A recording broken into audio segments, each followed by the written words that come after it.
I was sitting in the doctor's waiting room when my phone rang. It was my only daughter, Angela. Her voice sounded strange, almost cold, as she said, "Mom, we're going on a trip to Europe tomorrow. I already sold your beach house and your car. We needed the money. Bye." And she hung up, just like that. 45 years raising her, sacrificing for her, and she discarded me like garbage. But I took a deep breath and smiled, because there was something my dear daughter didn't know. My name is Antonia Brooks. I'm 71 years old, and until that moment, I thought I knew my daughter. I had become a widow 6 months ago. My husband, Robert, had passed away from a heart attack while we were eating breakfast, just as we had done every morning for 45 years. That morning, he had served me coffee with cream and toast. As always, he had kissed my forehead and said, "Good morning, my love." Those were his last words. Since then, Angela had been more present in my life, or so I believed. She came to visit 3 times a week. She helped me with the funeral arrangements and accompanied me to the grocery store. She even suggested I see a doctor for a general checkup. "Mom, you need to take better care of yourself now that you're alone," she'd say with that smile I thought was love, but now I understood was for convenience. The beach house had been our sanctuary for years. Robert and I bought it when Angela was 15, with a lot of hard work and sacrifice.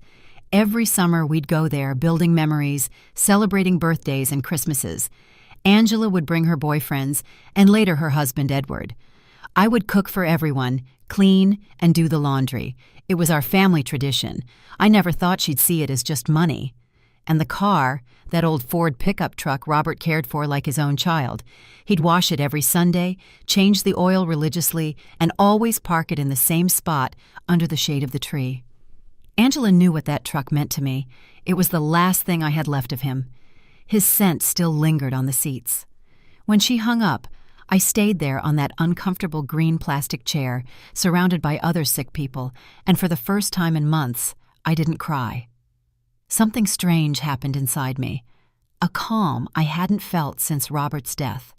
Because in that moment, I remembered something I had completely forgotten. 3 days before he died, Robert had handed me a manila envelope. "Antonia, put this in the drawer of your dresser. If something happens to me, open it after a while, but only when you feel ready." I had put it away without much thought.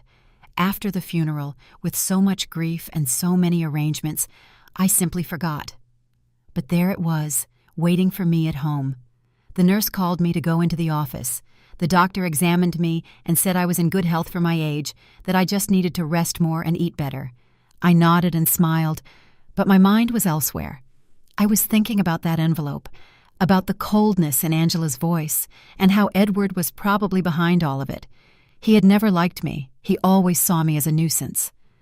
I left the office and walked slowly to the bus stop. I no longer had a car, according to Angela, but as I waited, I couldn't help but smile. There was something poetic about all of this. My daughter thought she had left me with nothing, but what she didn't know was that Robert, my dear Robert, had always been a man who planned ahead. The bus arrived, and I sat by the window. I watched the city go by. The houses, the stores, people rushing everywhere, all with their own tragedies, their own secrets. I had my own too, and I was about to discover them. When I got home, I went straight to my room. I opened the dresser drawer, and there was the manila envelope, exactly where I had left it. My hands trembled slightly as I picked it up. I could feel there were several documents inside. Robert had written my name on the front in his neat handwriting. I sat on the bed we had shared for so many years and took a deep breath. It was starting to get dark outside, and the house was filling with those familiar shadows that no longer scared me. I opened the envelope slowly, as if unwrapping a birthday gift. What I found inside would change everything. What I found in that envelope took my breath away. There were legal documents, deeds, bank certificates, and a handwritten letter from Robert. My eyes filled with tears as I read his familiar handwriting. "My dear Antonia, if you are reading this, it means I am no longer with you. Forgive me for not telling you everything while I was alive, but I wanted to protect you from worries. Over the years, I invested our savings in properties and businesses. We don't just have the beach house, we have 6 other properties, including the apartment building where Angela and Edward live. We also have shares in 3 companies that are worth more than you can imagine. You are rich, my love. You always were rich. But now you are on paper, too. My hands trembled as I looked through the documents.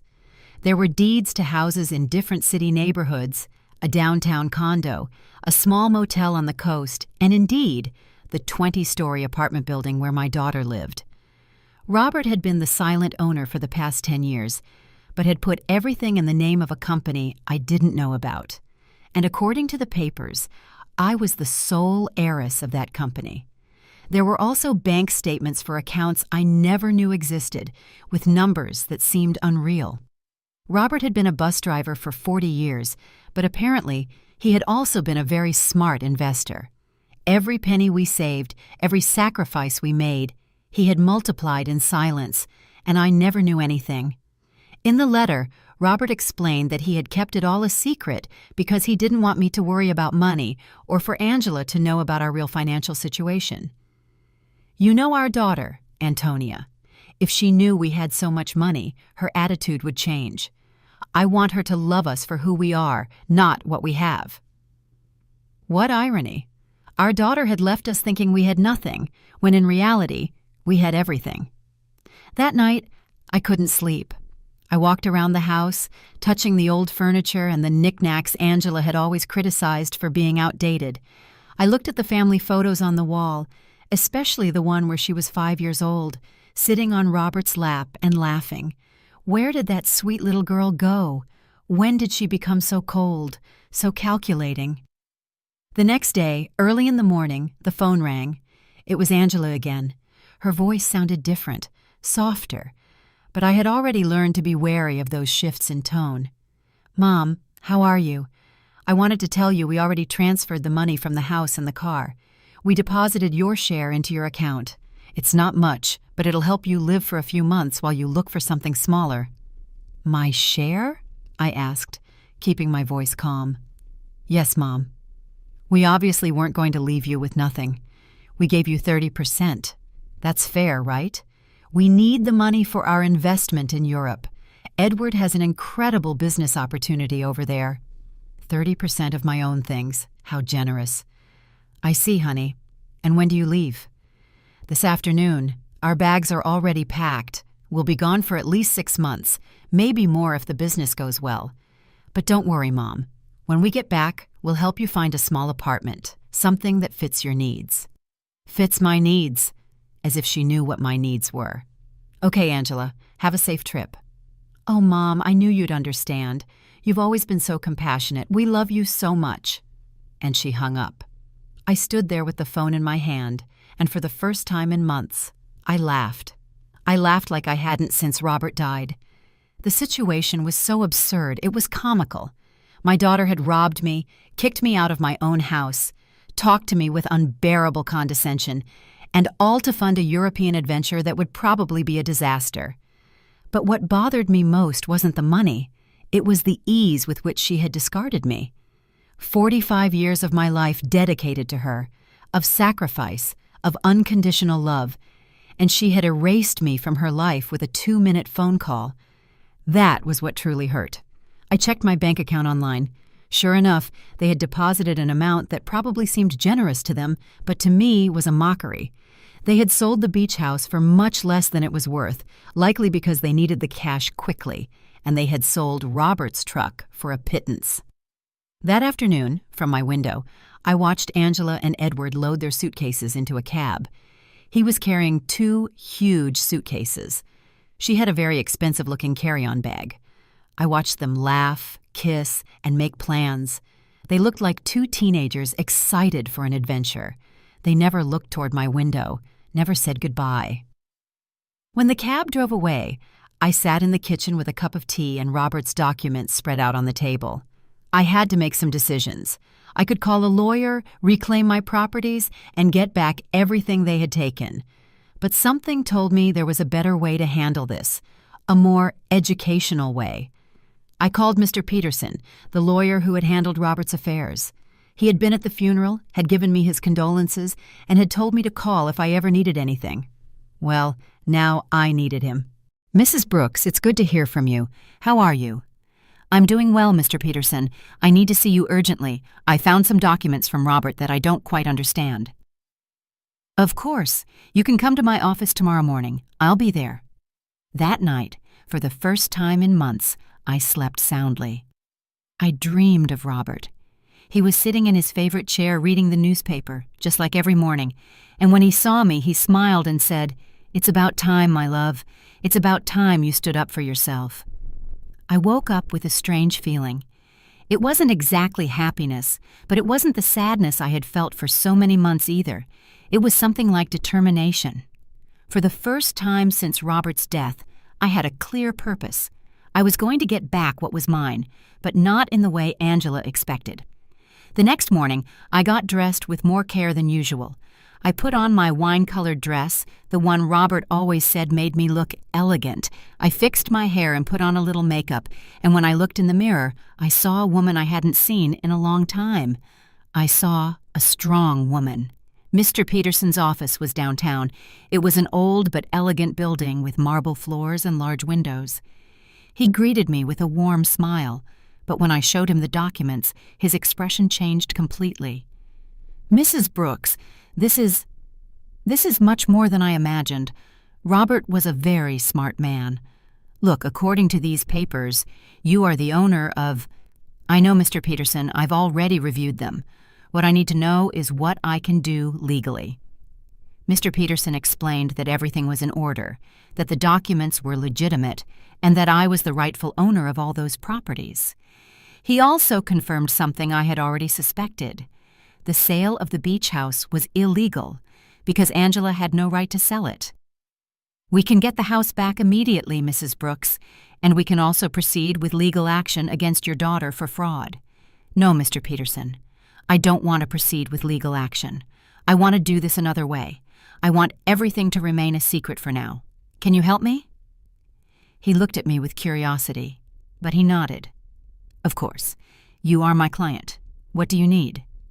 "I need you to discreetly get the beach house back, do what is necessary to nullify that fraudulent sale, and I need you to help me gain real control of all my properties, especially the building where my daughter lives." "I understand. It will be a process that takes a few weeks, but it's completely feasible." "Perfect. And Mr. Peterson, I need no one to know I am behind all of this, at least for now." When I left his office, I felt as if I had woken up from a very long dream. I walked through the downtown streets, watching the people, the buildings, the life that was going on as normal. But for me, everything had changed. I had a plan. The following weeks were the strangest of my life. Officially, I was a poor widow who had been abandoned by her daughter, but in secret, I was a rich woman silently orchestrating the recovery of my assets. Mr. Peterson worked efficiently, and every few days he would call me with updates on the progress of the legal proceedings.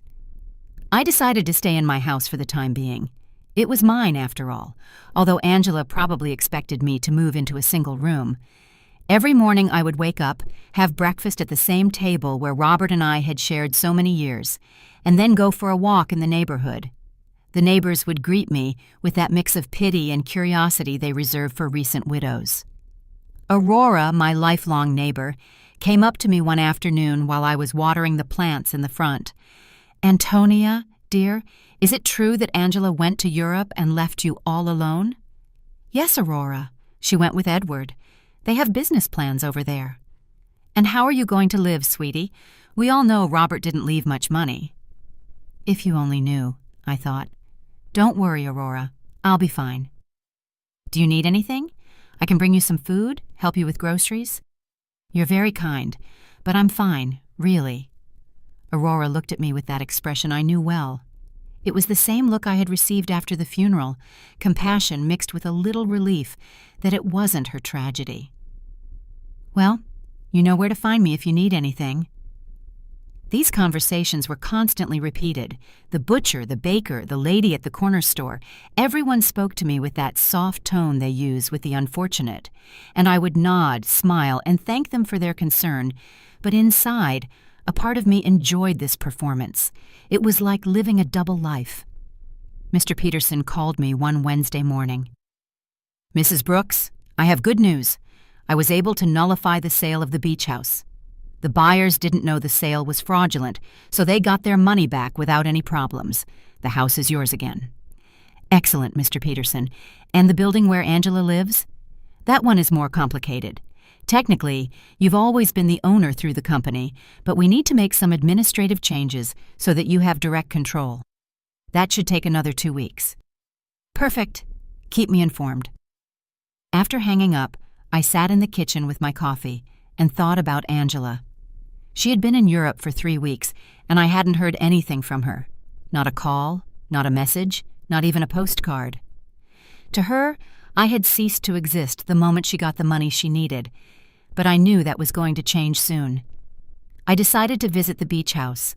I took the bus to the coast, the same route Robert and I had taken hundreds of times. The house was exactly as I remembered it, small, painted cream-colored, with a porch overlooking the ocean. The new owners had put some potted plants on the steps, but other than that, everything was the same. I sat on the curb across the street and looked at it for an hour. I remembered summer afternoons when Angela was little, running on the beach and building sandcastles, Robert grilling fish on the barbecue while I made salads in the kitchen, Angela bringing friends, then boyfriends, then Edward, all those happy moments that she had reduced to a simple commercial transaction. An older gentleman came out of the house and saw me sitting there. He approached me with curiosity. "Are you okay, ma'am?" "Yes, thank you. I'm just remembering. I knew the former owners." "Yes, I knew them very well. What a shame about what happened. They told us the elderly lady was very sick and needed to sell fast. We thought it was a steal, but it turns out the sale wasn't legal. We had to give the house back." "Did you know them personally?" "No. We did everything through intermediaries, but they told us the daughter was handling everything because the mother couldn't." What a sad situation. If you only knew how sad it really was, I thought. "Well, I'm glad you didn't lose your money." "Yes, luckily everything worked out well, although now we have to look for another house. We liked this one a lot." I left there with a heavy heart. It wasn't just the money that hurt. It was the ease with which Angela had lied about me. She had made up a story about my illness. She had used my supposed vulnerability to justify her actions. To her, I wasn't a person with feelings, but an obstacle that had to be removed. That night, I called Mr. Peterson again. "Mr. Peterson, I need you to help me with something else. I want to get Robert's truck back too." "That will be more difficult, Mrs. Brooks. The truck was in your name, but your daughter had a power of attorney that allowed her to sell it. How is that possible?" "Apparently, you signed that power of attorney a few months ago, after your husband's death. Don't you remember?" There it was, the moment Angela had started planning all of this. I vaguely remembered signing some papers she had brought to me, telling me they were to facilitate the funeral and inheritance arrangements. I had been so confused by grief that I signed without reading. How naive I had been. "I understand, Mr. Peterson. Is there any way to get it back?" "We can try, but it will be more complicated. We would need to prove that you signed that power of attorney under deception or coercion." "Let's do it. I want to get back everything they took from me." Over the next few weeks, I developed a strange routine. In the mornings, I was the poor widow everyone knew. I would go out to buy necessities, talk to the neighbors, and keep up appearances. But in the afternoons, I became a businesswoman. I would study Robert's documents, talk to Mr. Peterson, and plan my next move. I learned things about finance I never thought I would need to know. I discovered that Robert had been much smarter than I thought. Every one of his investments had been carefully calculated. The building where Angela lived, for example, wasn't just profitable from rent. It was in an area that was rapidly appreciating. I also discovered that Edward, Angela's husband, had a lot of debt. He had taken out loans using the apartment they lived in as collateral, not knowing he wasn't the real owner. When the banks figured this out, he was going to be in serious trouble.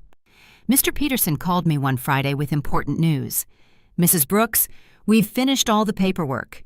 You now have total control of all your properties. I also got Robert's truck back." The buyer turned out to be an acquaintance of mine, and when I explained the situation, he agreed to return it in exchange for a small compensation. "Excellent work, Mr. Peterson. Now I need you to help me with one more thing. I want you to send a letter to my daughter." "What kind of letter?" "An eviction notice." There was silence on the other end of the line. "Mrs. Brooks, are you sure you want to do this?" "Completely sure.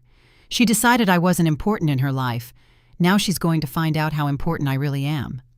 "I understand. Do you want me to send it to Europe?" "No. I want you to give it to her when she gets back. I have a feeling it's going to be very soon." I wasn't wrong. That same afternoon, Aurora came running to my house with fresh neighborhood news. "Antonia, did you know that Edward is in trouble with the bank? My brother-in-law who works there told me they're investigating some loans he took out using the apartment they live in as collateral, but it turns out the apartment isn't his." "Really?" "Yes. And it seems Angela didn't know anything. They're saying she's going to have to come back from Europe to sort out this mess. What a complicated situation." "Yes, and the worst part is, apparently, Edward lied to her about the business in Europe. There was no business. He just wanted to escape the debts he had here." Perfect. Everything was working out exactly as I had expected. Angela had trusted Edward, had sacrificed her relationship with me for him, and now she was discovering that he wasn't the man she thought he was. That night, I sat on the porch with a cup of tea and looked at the stars. Robert used to say that the stars were the souls of people who had lived a full life, watching over their families from the sky. If that was true, then he was up there, watching his plan unfold perfectly. "Thank you, my love," I said to the sky. "Thank you for taking care of me, even after your death." The next day, Mr. Peterson called me early. "Mrs. Brooks, I have some news. Your daughter just arrived in the country. She's at the airport alone." "Alone?" "Yes, apparently Edward stayed in Europe. There are rumors they had a very big fight." "I see. Did you send the letter?" "I'm going to send it today. She should receive it tomorrow."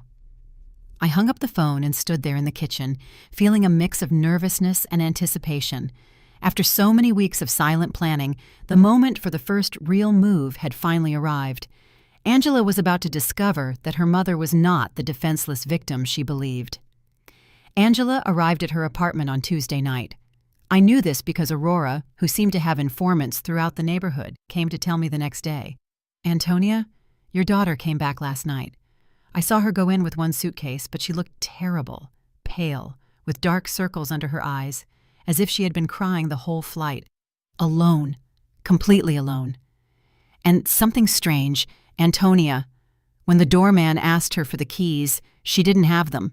She had to ask the superintendent to let her in with the emergency copy." Interesting.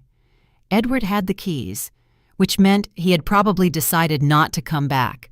Or maybe Angela had discovered something about him and had fled. In any case, my daughter was back, and very soon she would receive my little welcome gift. Mr. Peterson called me that same afternoon. "Mrs. Brooks, the letter was delivered an hour ago. The doorman confirmed that your daughter received it in person." "Perfect. How long did we give her?" 30 days to vacate the apartment as per legal standards. "But Mrs. Brooks, are you sure you want to do this? She is your daughter, after all." "Mr. Peterson, my daughter kicked me out of my own house with a 2-minute phone call. She sold my things without asking. She treated me like garbage. Now she's going to learn that actions have consequences." "I understand. I just wanted to make sure you had considered all the implications." "I have considered them, Mr. Peterson.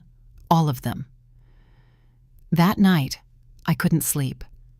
I stayed awake imagining Angela's face when she read the letter. The initial confusion, then the disbelief, then the panic. She would probably think it was a mistake, that someone was trying to scam her. But when she called to verify, she would discover that everything was completely legal. The next day, As if she had been waiting for my call, the phone rang at 8 in the morning. It was Angela, and her voice sounded desperate. "Mom, I need to talk to you urgently." "Good morning, honey. How was Europe?" "Mom, I don't have time for that right now. I received a very strange letter yesterday. It says I have to vacate my apartment in 30 days. It must be a mistake, right? Do you know anything about this?" "An eviction notice. How strange. From whom?" "From a company I've never heard of. It's called— Wait, let me find the letter. Robert Investments, Inc. Do you know this company?" Robert had used his own name for the company. How poetic. "No, honey, I've never heard that name." "Are you sure the letter is legitimate?" "That's what I want to find out. Mom, I need you to help me. I don't know what to do. Edward left me in Europe. He ran off with another woman, and now I come back to this. I don't understand what's happening." There was the confirmation. Edward had abandoned her, probably when the money ran out, or when he realized that the legal problems at home were more serious than he thought. Poor Angela. She had sacrificed her family for a worthless man. "I'm so sorry, honey. Where are you now?" "I'm in the apartment, but I don't know for how long. Mom, can I come see you?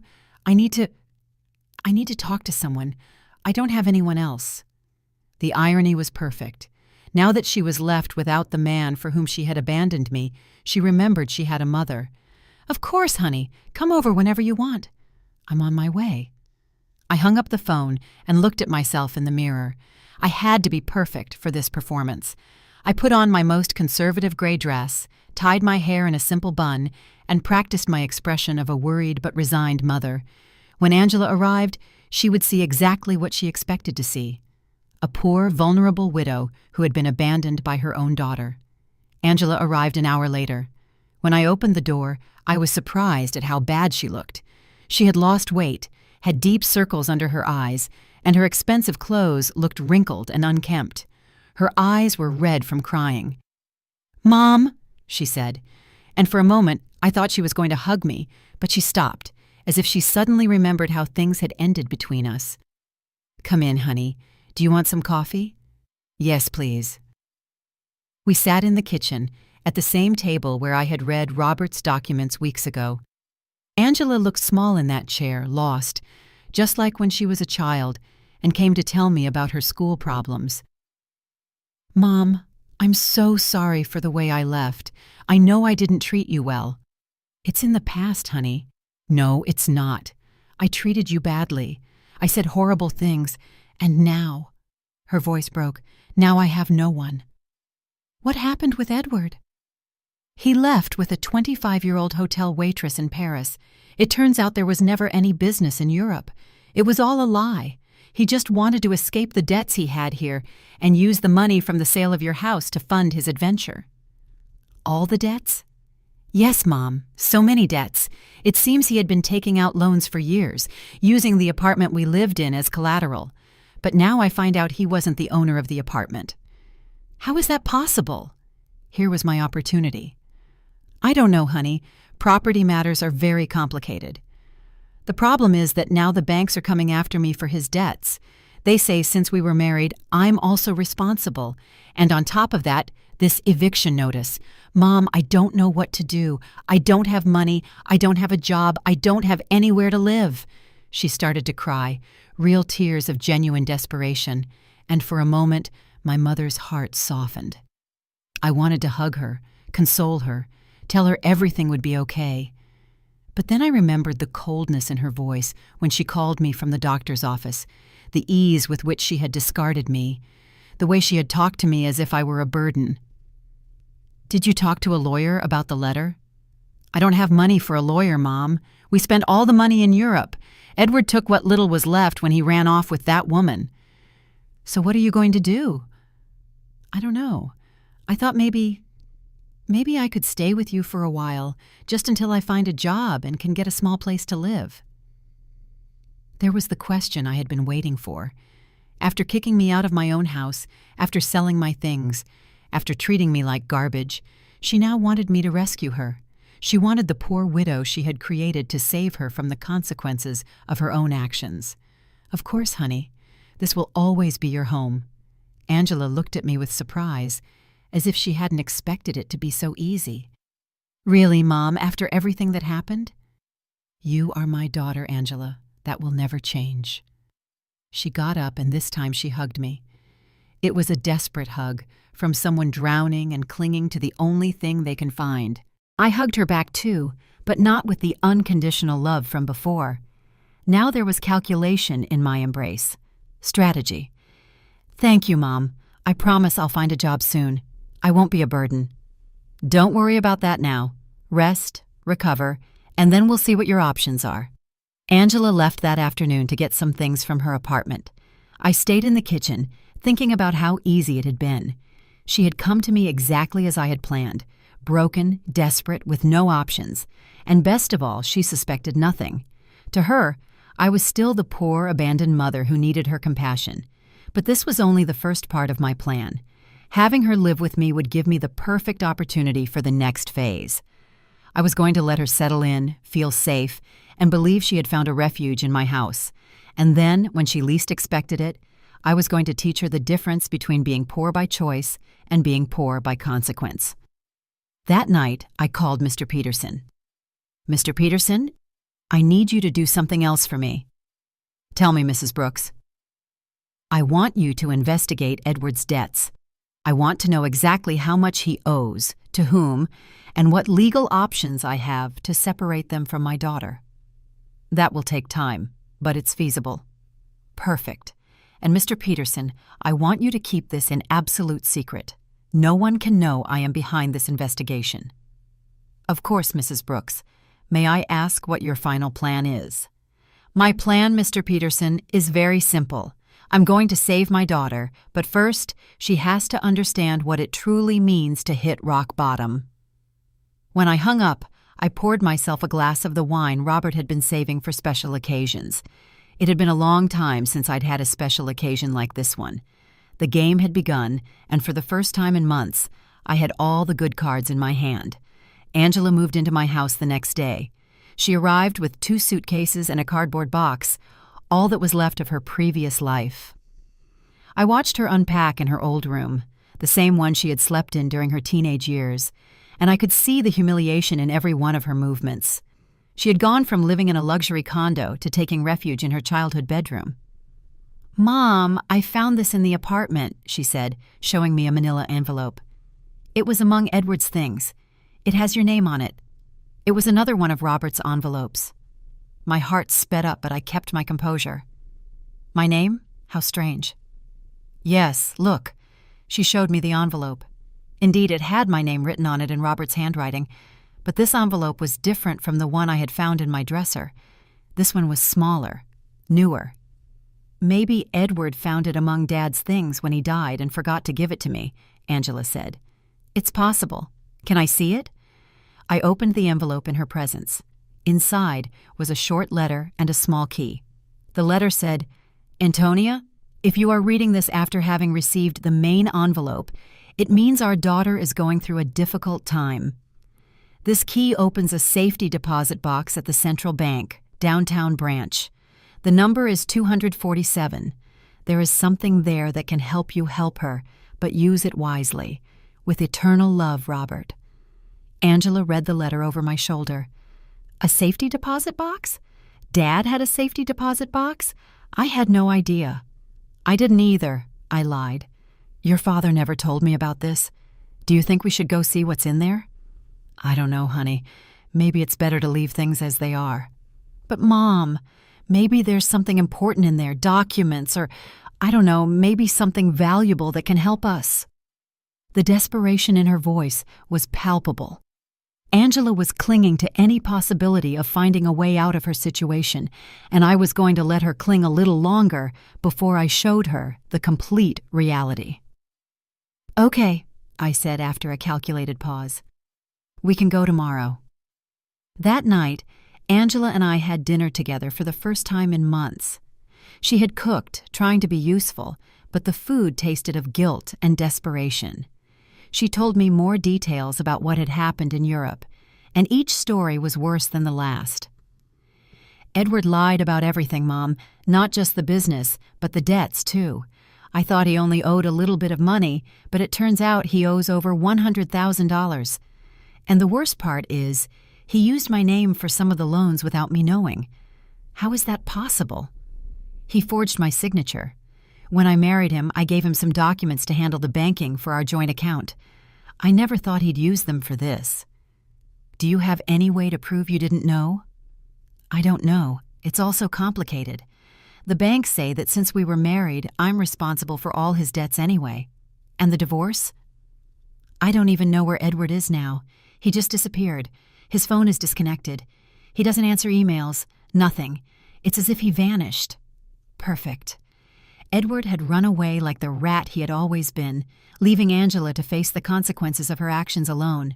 In a way, he had done me a favor. Now my daughter was experiencing exactly what I had felt when he abandoned me. Betrayal by someone she had completely trusted. I'm so sorry, honey. I didn't know things were so bad. I didn't either, Mom. I thought Edward loved me, that we were going to build something together, but it turns out I was just an easy way for him to get money and documents. Angela started to cry again. How could I have been so stupid? How did I not realize who he really was? It was tempting to tell her that I had seen the signs from the beginning, that I had tried to warn her that Edward never seemed trustworthy, but that would have broken my facade as a compassionate and vulnerable mother. Love can be blinding sometimes, honey. Don't blame yourself. But Mom, I didn't just ruin my life. I ruined yours too. I treated you horribly. I took your house, your truck, your things, and all to give to a man who abandoned me at the first opportunity. Now we're two poor women trying to survive because of me. It's in the past, Angela. We'll be okay. No, it's not. Now we're both in trouble because of my mistakes. You lost everything Dad left you, and I lost my marriage and my future. We're two poor women trying to survive. If she only knew, I thought, that at this very moment I had more money than she could possibly imagine, that I was the owner of the building where she lived, that I could solve all her problems with a single phone call. But it wasn't time yet. The next day, we went to the bank. Angela was nervous, hopeful. I maintained my act as a confused widow who didn't understand much about finance. The bank employee led us to the safety deposit boxes, verified my ID, and opened box number 247. Inside were jewels, many jewels, rings, necklaces, bracelets, earrings. I recognized some pieces as heirlooms from Robert's family. Others were completely new to me. There was also a letter explaining the origin of each piece and its approximate value. Angela gasped. Mom, this must be worth a fortune. You think so? Yes. Look at this emerald and this pearl necklace. Mom, Dad saved a treasure here. According to Robert's letter, the jewels were worth approximately $200,000. It was a significant amount, but it was nothing compared to the rest of my assets. It was like finding a few coins under the sofa when you have $1 million in the bank. What do we do with this, Mom? I don't know, honey. They're family memories. But Mom, we could sell some of the pieces. With this money, you could get your beach house back, and I could pay off some of Edward's debts. There it was again. Even when she found something valuable, Angela's first reaction was to think about how to use it to solve the problems Edward had created. She hadn't learned a thing yet. Are you sure you want to use your father's inheritance to pay Edward's debts? What other option do I have, Mom? If I don't pay something soon, the banks are going to foreclose on everything I have, and technically, I don't own anything. Everything was in Edward's name. Think carefully, honey. Once you sell these jewels, you won't be able to get them back. I know, but what else can I do? I can't get a job with all these legal claims pending. No employer is going to want to hire someone with so many legal problems. We took the jewels home. Angela spread them out on the kitchen table and examined them one by one, calculating which ones she could sell and which she could keep. It was painful to watch her reduce decades of family history to numbers on a spreadsheet. Mom, I think I can get $180,000 for the jewels, she said one afternoon, counting the bills on the kitchen table. It's less than I expected, but it's enough to pay off the most urgent debts. Are you sure you want to do this? I have no choice. If I don't pay something soon, they'll seize everything. Even this house could be at risk if they prove I have some kind of legal connection to the properties. How ironic the situation was. Angela was worried about losing a house that I owned, paying the debts of a man who had abandoned her with money from jewels that had belonged to the same man who had created the fortune that could save her. And how are you going to decide which debts to pay first? I talked to a free financial advisor at the bank. She told me to prioritize the debts that have real collateral because those are the ones that can affect property or lead to immediate foreclosure. Angela had matured so much in these few weeks. The woman who had sold my things without consulting me was now carefully investigating every financial decision. The suffering had made her more responsible, but also more fragile. That night, while she was organizing the debt documents on the table, I received a call from Mr. Peterson. Mrs. Brooks, I have a full report on Edward's debts. The situation is worse than I thought. How much worse? He owes over $200,000 to several banks and also has debts with private lenders. What's more concerning is that he used falsified documents with your daughter's signature for some of these loans. That means Angela is legally responsible. It's complicated. If we can prove she didn't know, we might be able to get her out of some of the debts. But it's going to be a long and expensive process. How expensive? For a good lawyer specializing in these types of cases, probably $50,000, and there's no guarantee of success. I understand. And what if she just pays the debts? If she has the money, that would be the fastest solution, but I doubt she has access to that amount. Mr. Peterson, I want you to prepare all the necessary documents to get my daughter out of these debts, but don't tell her anything yet. You're going to pay, Mrs. Brooks? I'm going to do whatever is necessary to protect my daughter, but this has to be handled in a very specific way. When I hung up, I found Angela in the living room, looking at the jewels with a sad expression. She looked lost, like a child who had broken her favorite toy and didn't know how to fix it. What are you thinking about, honey? About Dad. About how disappointed he would be in me if he could see what I did with my life. Your father loved you very much, Angela. He would understand. No, Mom. He taught me to be responsible, to value family, not to be selfish, and I did the exact opposite. I abandoned my mother for a man who turned out to be a liar.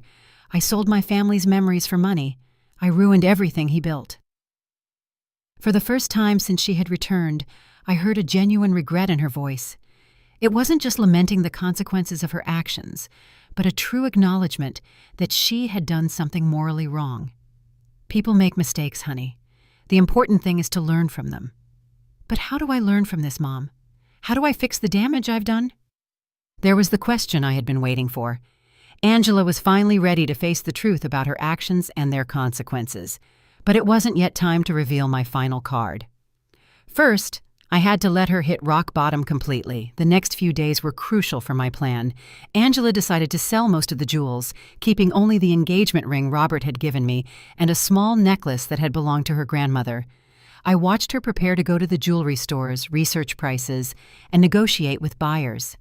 It was painful to watch her reduce decades of family history to commercial transactions, but it was necessary for her to understand the real weight of her decisions. Mom, I got $180,000 for the jewels, she told me one afternoon, counting the bills on the kitchen table. It's less than I expected, but it's enough to pay off the most urgent debts. Are you sure you want to do this? I have no choice. If I don't pay something soon, they'll foreclose on everything. Even this house could be at risk if they prove I have some kind of legal connection to the properties. How ironic the situation was. Angela was worried about losing a house that I owned, paying the debts of a man who had abandoned her with money from jewels that had belonged to the same man who had created the fortune that could save her. And how are you going to decide which debts to pay first? I talked to a free financial advisor at the bank. She told me to prioritize the debts that have real collateral because those are the ones that can affect property or lead to immediate foreclosure. Angela had matured so much in these few weeks. The woman who had sold my things without consulting me was now carefully investigating every financial decision. The suffering had made her more responsible, but also more fragile. That night, while she was organizing the debt documents on the table, I received a call from Mr. Peterson. "Mrs. Brooks, I have important news. We managed to locate Edward." "Where is he?" "In Paris, just as your daughter suspected. But here's the interesting part.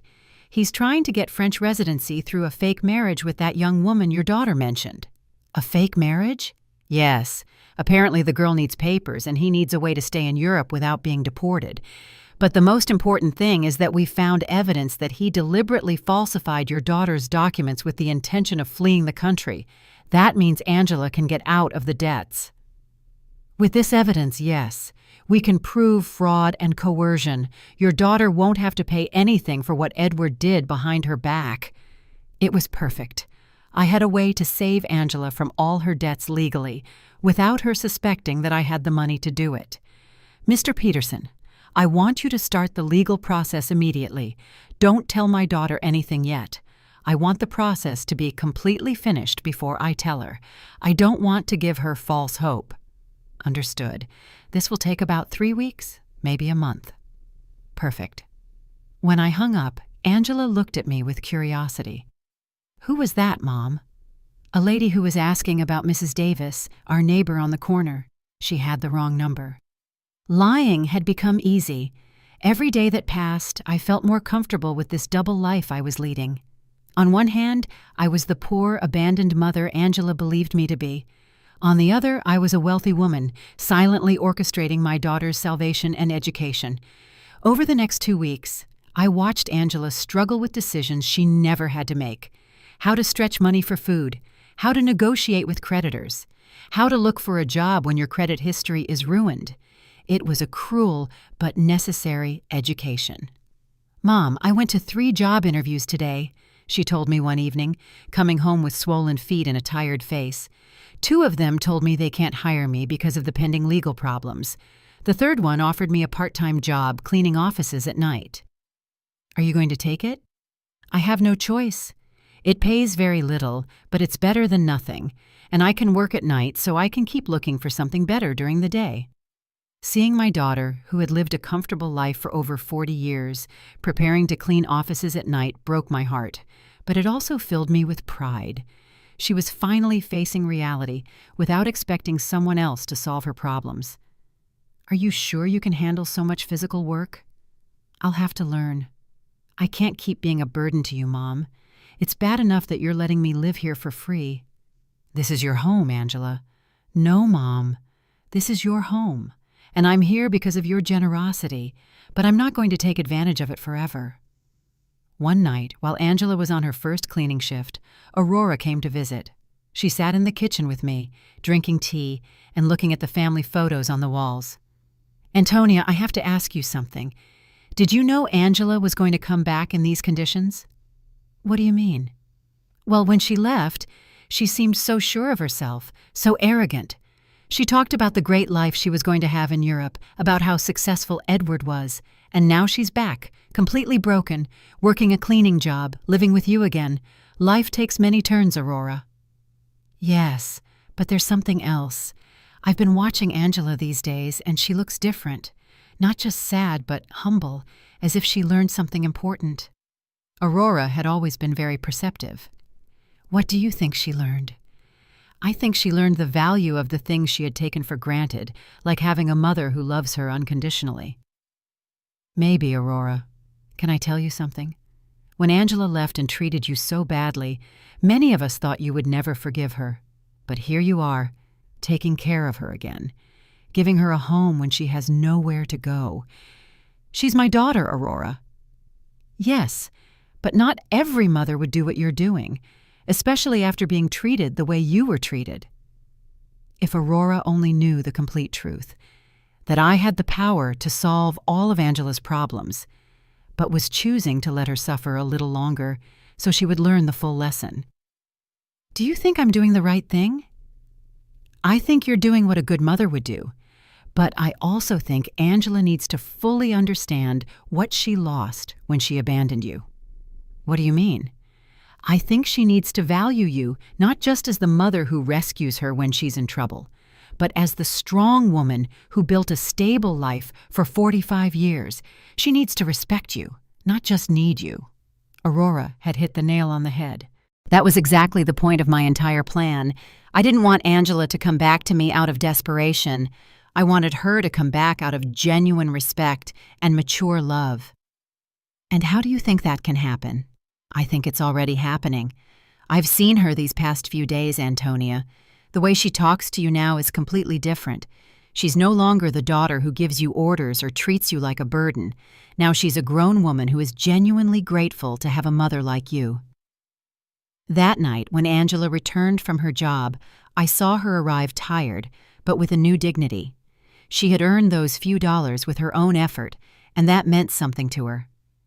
How was your first day? Hard, but not as bad as I thought.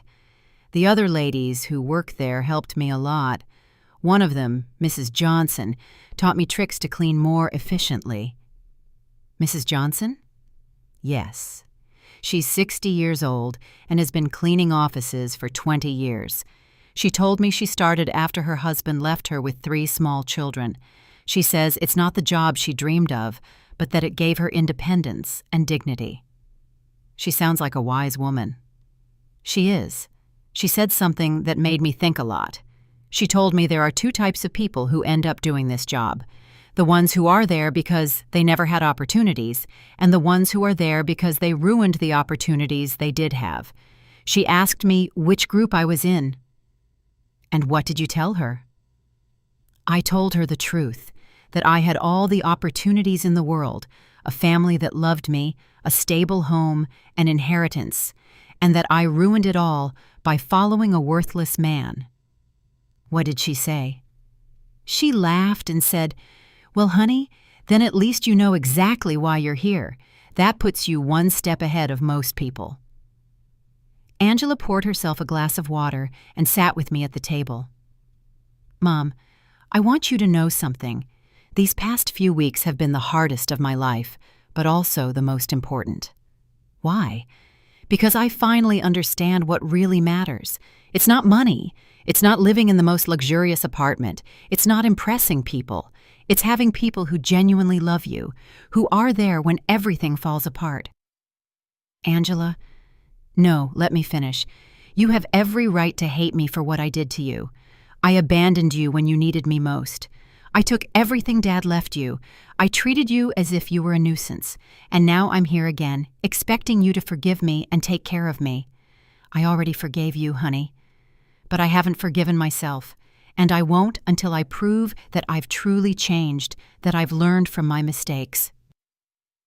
Mr. Peterson called me the next morning. "Mrs. Brooks, I have excellent news. The legal process is almost complete. We can get your daughter out of all of Edward's debts." It was time. After weeks of watching Angela struggle, work, and reflect on her mistakes, the moment had finally arrived to show her that she had never been alone, that she had always had someone quietly watching over her. "Mr. Peterson, I want you to organize a meeting.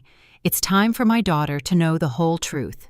Mr. Peterson arranged the meeting for Friday morning at his office. I told Angela that I had made an appointment with a lawyer who could help her with her legal problems, but I didn't explain the details. She agreed to come, although she was nervous about the cost of the consultation. "Mom, I don't have money to pay a lawyer. I barely have enough to cover basic expenses." "Don't worry about that now, honey. Let's just hear what he has to say." We arrived at Mr. Peterson's office on time. Angela had dressed in her best clothes, which now looked a little big on her thinner body. She was nervous, wringing her hands, expecting another piece of bad news on her endless list of problems. Mr. Peterson greeted us with his usual professional smile. "Mrs. Brooks, Miss Brooks, thank you for coming."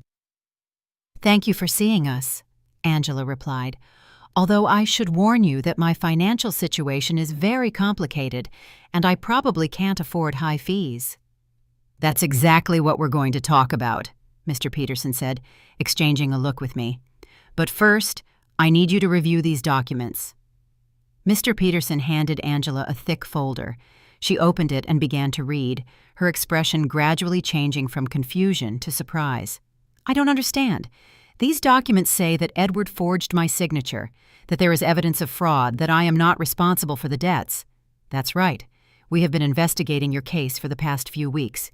We found enough evidence to prove that you were a victim of identity fraud." "But how is that possible? Who paid for this investigation? I don't have money for this." Mr. Peterson looked at me. It was my moment. "Angela, there's something I need to tell you." "What, Mom?" I took a deep breath. After weeks of acting, I was finally going to reveal the truth. "Your father left me more than you knew, much more." "What do you mean?" "Mr. Peterson, show her the other documents." Mr. Peterson took out a second folder and handed it to Angela. This time, the documents were the property deeds, the bank statements, the investment certificates, the entire fortune Robert had built in secret. Angela read in silence for several minutes. Her face went through a complete range of emotions: confusion, disbelief, shock, and finally, comprehension. "Mom, this says you are the owner of the building where I lived." "Yes, and that you have other properties, bank accounts, investments?" "Yes, this means that when I sold the beach house, it was my house, and the sale was fraudulent." "I already got it back." Angela stared at the papers, trying to process the information. "How long have you known this?"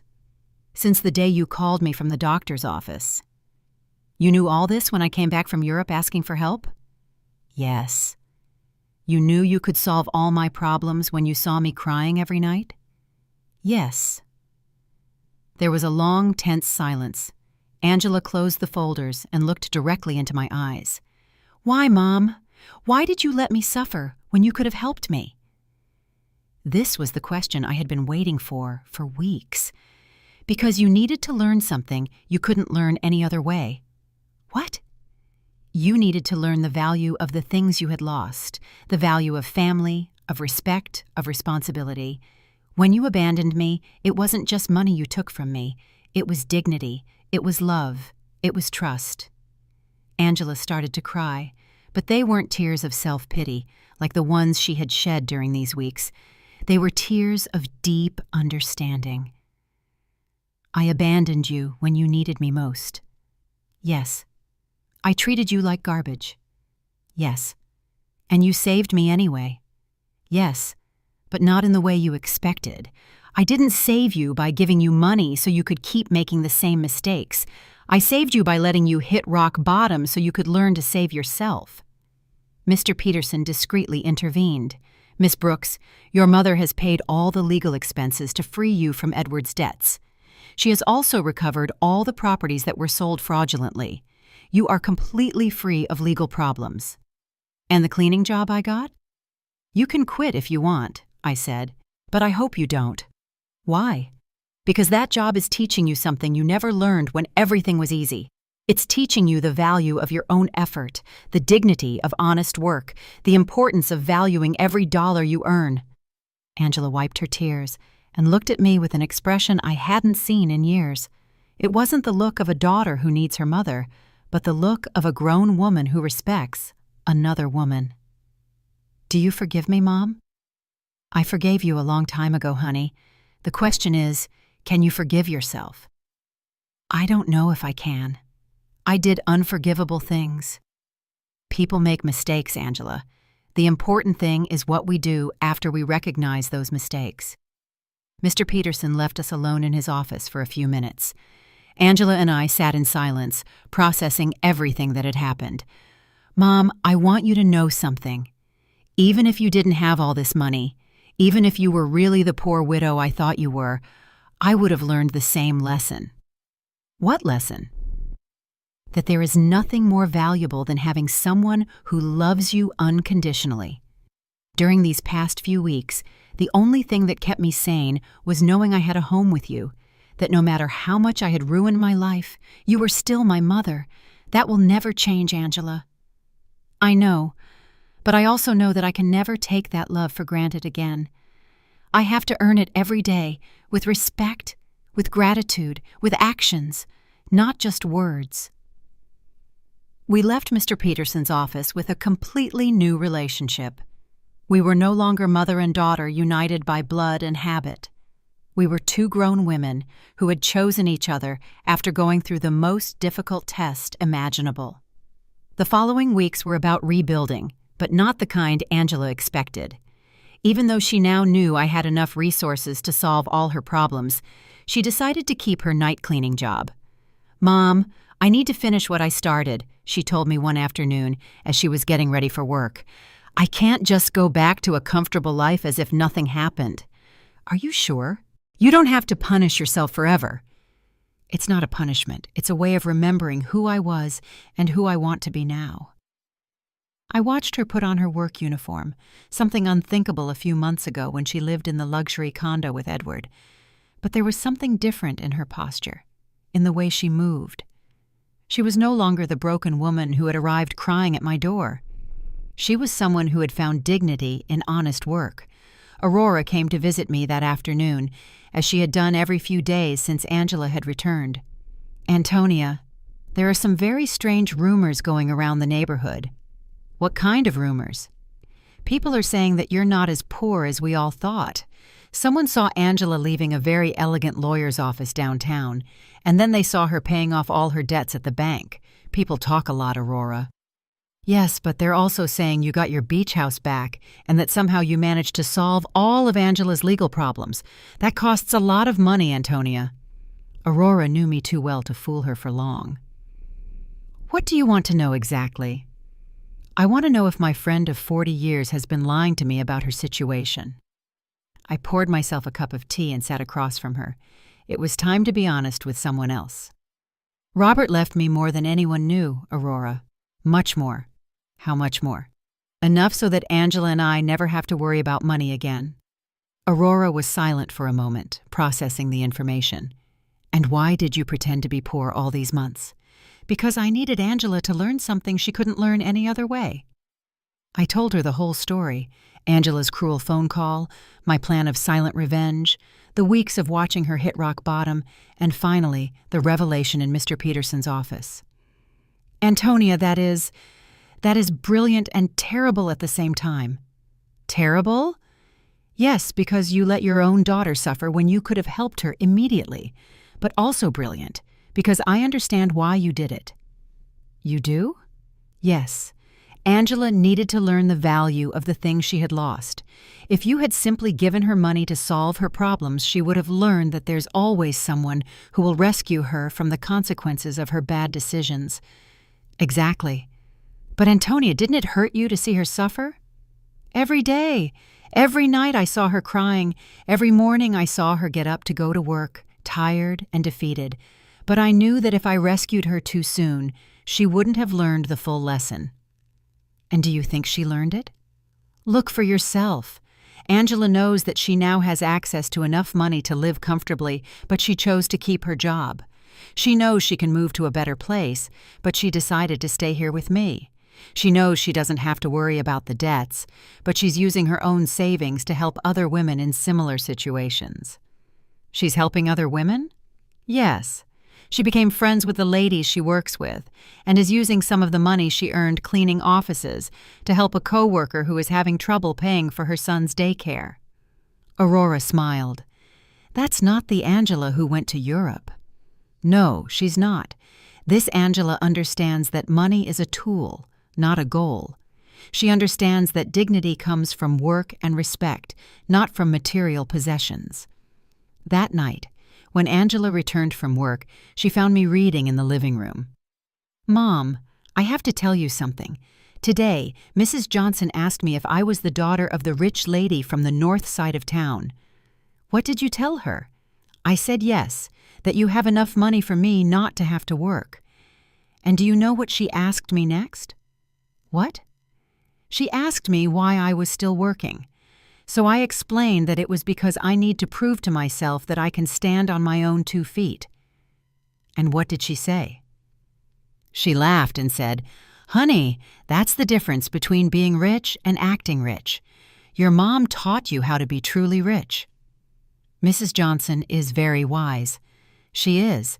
And she made me understand something important. It's not about the money you have, but about how you use it and how you relate to it. Angela sat down with me on the sofa. Mom, I want you to know that I've made a decision. I'm going to keep living here with you, but not as a daughter who has come back home to her parents. I want to stay here as a grown woman who chooses to share her life with her mother. What's the difference? The difference is that I'm going to pay my share of the expenses. I'm going to contribute to the upkeep of the house, and I'm going to treat this relationship as a partnership between two independent women who love and respect each other. Angela, you don't need to. Yes, I do, Mom. I need our relationship to be different from what it was before. Before, I was a daughter who took her mother's love and care for granted. Now, I want to be a grown woman who values and takes care of the most important relationship in her life. And your job? I'm going to keep working, but not necessarily cleaning offices forever. I want to go back to school. I want to prepare myself to do something more meaningful with my life, but I want to do it step by step, earning every opportunity. Do you have any idea what you want to study? Yes. I want to study social work. These past few weeks have taught me how many people are going through difficult situations without having anyone to support them. I want to use the resources we have to help other women who are going through what I went through. It was perfect. Angela had not only learned to value what she had, but she had found a way to use her experience for something constructive. And what about Edward? Mr. Peterson told me he was arrested in France for the fraudulent marriage. He's going to be deported soon, but honestly, Mom, I don't care anymore. That part of my life is over. You don't feel any resentment? No. Edward did me a favor without even knowing it.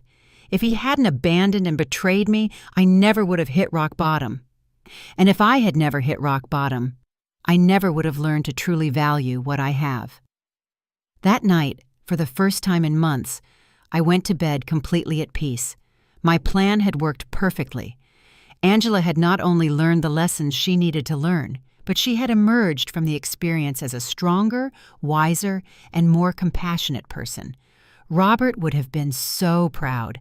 6 months later, our life had found a new balance that neither of us could have imagined before. Angela finished her social work studies with excellent grades, and I decided to use some of my resources to establish a foundation to help women in situations of domestic violence and financial abandonment. Mom, the letter from the university arrived, Angela said one morning, coming into the kitchen with an envelope in her hands. I was accepted into the master's program. I start next semester. But Mom, I want you to know I'm going to pay for it with my own savings. I've been saving money from my job at the city. The salary isn't high, but she had learned to live with the essentials and to value every dollar she earned. Are you sure? We can easily afford the master's program. I know, but I need to do it on my own. It's part of who I am now.